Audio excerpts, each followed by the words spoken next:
Let's get the view from the corner office right now. Bob Nardelli, the former CEO of both Home Depot and Chrysler, joining us right now from Atlanta. Bob, welcome. Good to see you.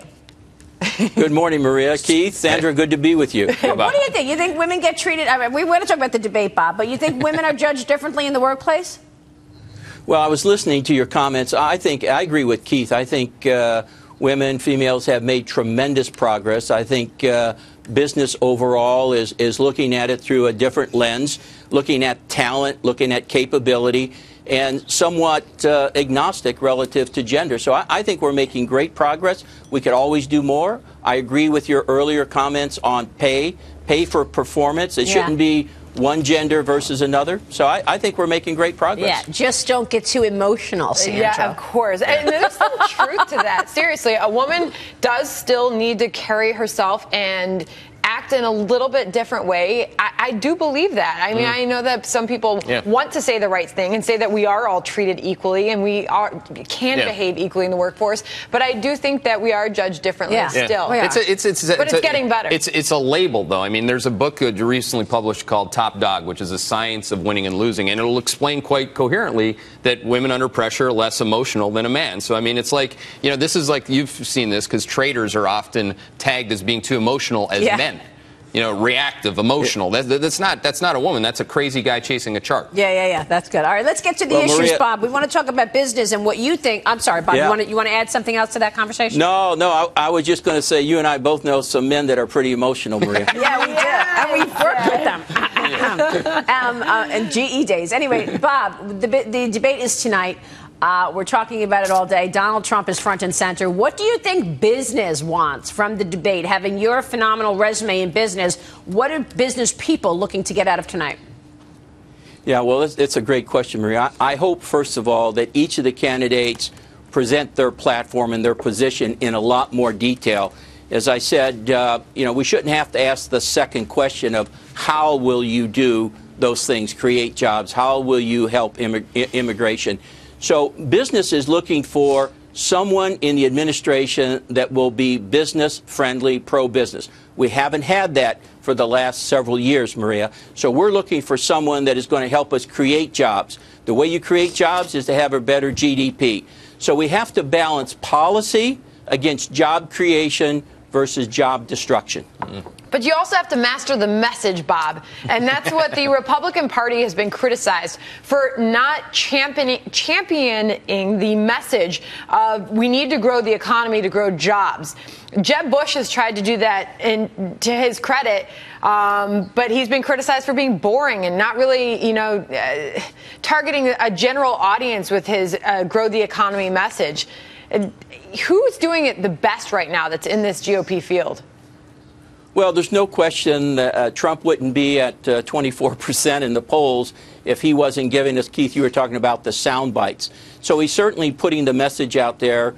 We heard about making America great again. I think it's a great tagline. Now we need to put substance underneath that. What specifically is each of the candidates going to do to fulfill those comments? I think, again, Maria, you and I have talked many times, we talk about jobs, but what are we doing relative to supporting policy that creates jobs? We talked earlier, I think, Keith, you mentioned about energy independence, one of the greatest job creators in this country, and we shut it down.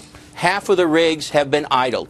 Why? Because we should do some executive orders about exporting. We should be using energy geopolitically to help some of our allies and friends so they aren't intimidated by being shut off with fuel. If you look at Merkel in Germany, what are we doing to use our resources? What are we doing on immigration to get critical jobs over here versus being forced to hire those people offshore in each of the STEM qualifications, whether it's science, engineering, technology, or math, right? So I just think there are a lot of things we can do. Hopefully this next administration, this next president looks at how we do make America great again, how we become a formidable force. Does anybody have a plan in that regard, Bob? Because you're mentioning a lot of important things in terms of energy independence, in terms of growing this economy. Who do you think out of the field has the plan to actually do that?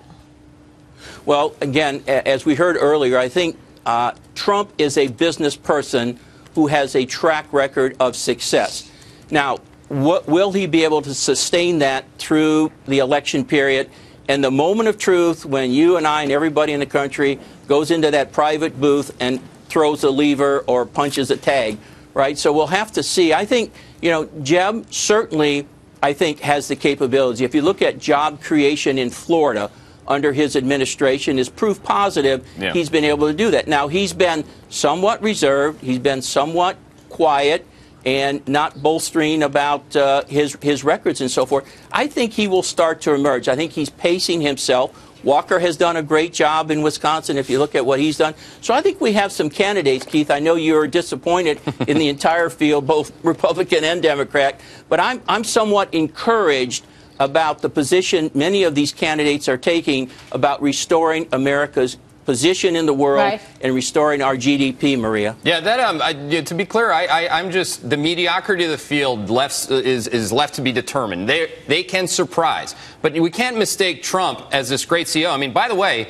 look at the stock chart of Trump. This isn't exactly the most successful. I was just trying to find it again, and guess what? It's not there anymore. So, you don't. This is a CEO. I get it, but what I want to see is a CEO with real policies, real wood. I want to see something, and again, I'd be happy to come back and say that guy wasn't as mediocre as I thought. That's why tonight's so important. But Keith, think about this. You talked earlier about media.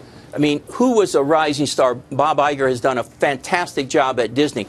But in business, we see peaks and valleys, right? We see shifts in the economy and consumer demand. So I think, look, let's acknowledge, he hasn't always been at the top, but he's always come back pretty strong, Maria. All right, we'll leave it there. Bob, great to have you on the program. As always, we'll see you soon when you're back on set.